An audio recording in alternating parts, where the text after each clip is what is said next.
તાપી જિલ્લા વ્યારા વન વિભાગના તાપટી રેન્જના તારીખ 20 જૂનની વધુ તપાસ અર્થે ખેર લાકડાની તસ્કરી કેસમાં વન વિભાગની મોટી કાર્યવાહી, વધુ પુરાવા અને વાહનો જપ્ત.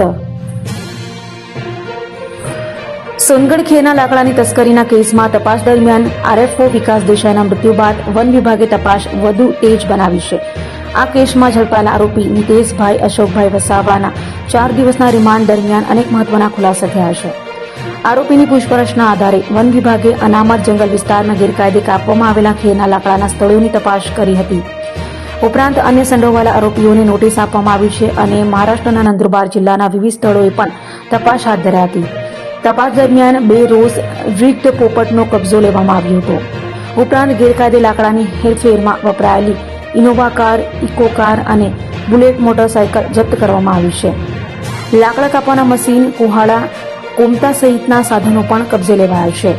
વન વિભાગે અંદાજે ₹7.50 લાખથી વધુ કિંમતનો મુદ્દામાલ જપ્ત કર્યો છે, જેમાં ખેરના લાકડા, 3 વાહનો, 2 પોપટ અને લાકડા કાપવાના સાધનોનો સમાવેશ થાય છે.